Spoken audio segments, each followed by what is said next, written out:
Mengejutkan. Dalam sebuah interview, Profesor Jimli Asyidiki, mantan Ketua MK yang mencopot Ketua MK Anwar Usman, menyatakan ada intervensi pihak luar terhadap putusan MK yang meloloskan Gibran sebagai cawapres. Bagaimana penjelasannya? Simak videonya sampai habis. Madu, salah satu obat paling mujarab, insya Allah. Sedia madu ternak dan madu hutan. Dihasilkan oleh lebah dari nektar bunga asli, bukan dari gula yang dimakan lebah. Proses higienis, kemasan praktis dan elegan. Garansi Rp1.000.000 jika terbukti madu kami tidak asli. Terbaik, madu kelanceng, dari lebah spesial. Hubungi. Di putusan MK disebutkan bahwa Anwar Usman, paman Gibran, membuka ruang untuk diintervensi oleh pihak luar, saat membuat putusan MK tentang batas usia capres-cawapres. Bagaimana maksudnya? Ini kan isunya kemana-mana, ya, tapi pertama 99-nya itu kami anggap bersalah ya, secara etik, tapi derajatnya beda-beda. Yang paling berat ya Pak Anwar Usman, gitu loh.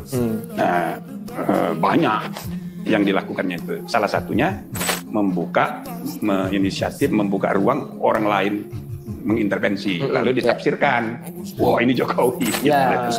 Istana. Kan sudah dibuktikan juga di dalam putusan. Tidak ada itu katanya bawa uang dari seknek. Nggak terbukti, nggak ada bukti itu. Dan juga ada inisiatif dari Presiden Jokowi. Nggak ada juga. Jadi konteksnya bukan itu gitu loh. Tidak ada. Ini tafsir dia sendiri aja. Ya kan? Tafsir sendiri bahwa ini apa namanya. Nah, jadi yang dimaksud dengan dia membuka ruang itu, misal ada berita di Tempo. Oke. Itu faktual itu yang diberitakan itu sebagian ya, nggak semuanya. Nah, ini kan pasti ada yang salah. Orang itu informasi rahasia di dalam ruang rapat permusyawaratan hakim. Jadi ada yang bermasalah ini dari 9 ini. Karena ada yang membocorkan. Ada yang membocorkan. Itu salah satu bentuknya itu. Jadi ada yang membuka ruang.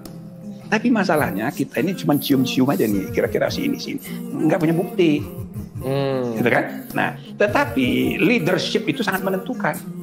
Maka membiarkan terjadinya ruang terbuka untuk diintervensi dengan membiarkan rahasia, itu aja udah salah. Ada CCTV. Dia sebagai ketua Mahkamah Konstitusi ngurusin tetek bengek surat menyurat pencabutan pembatalan permohonan itu. Oh, yang hari libur itu. Hari libur itu. Loh, itu kan ada bukti-buktinya jelas. Ya Allah, pas kita lihat itu. Ngapain? Nah, berarti itu kan tidak itu kan ada sebab. Ya. Sebabnya pasti ada komunikasi dengan orang luar. Karena hari libur dia sengaja gitu loh. Jadi walhasil ya, begitu banyak faktor yang membuat kita itu berkesimpulan berat ini. Gitu. Nah, ya ada juga yang kami sendiri tidak mau mengungkapkannya terlalu riskan. Ya. Tapi kesimpulannya itu bahwa ini memang berat. Gitu loh. Tapi kalau dikaitkan dengan inisiatif dari istana itu tidak ada. Tidak terbukti. Bukan itu konteksnya. Komunikasi dengan siapa? Tidak. Tapi kan kita bisa menduga-duga, tapi nggak bisa kita membuat kesimpulan. Misalnya PSI menjadi pemohon pertama, tapi kan sudah dikabulkan. Sudah ditolak. Tidak ditolak ya. Sudah ditolak. Nah, tapi partai mana lagi yang bernegosiasi? Itu kan susah kita mencari buktinya. Ya kan? Tapi yang jelas ini kan bukan karena nggak ada kaitan dengan orang luar, tidak mungkin. Nah, jadi dia artinya membiarkan dirinya punya kontak komunikasi untuk yang begitu-begitu dan salah. Kami tidak bisa menuduh misalnya ini PSI, PSI itu sudah ditolak. Ya kan? Ya walau alam, tapi sekali lagi kami tidak punya bukti. Maka kita tidak memperlebar masalah. Tinggal kesimpulan mutlak dari kami bertiga, pelanggaran kode etik berat. Tapi itu sampai sejauh apa sih Prof? Kemarin MK itu apakah sampai juga melihat apa chat gitu riwayat sama riwayat? Iya kan ada dikirim sama kita. Dikirim. Nah apa namanya? Ya kayak CCTV gitu kan. Itu dikirim itu. Terus yang di Tempo itu, ya kan? Kan dikirim sama kita. Cuma kan kita mau melacak Tempo ini, ya kan? Dilindungi oleh undang-undang pers. Ya. Tapi dari segi materinya kita udah terima sebagai temuan. Jadi mekanisme di MK itu satu laporan, ya kan? Pengaduan atau laporan. Yang kedua temuan.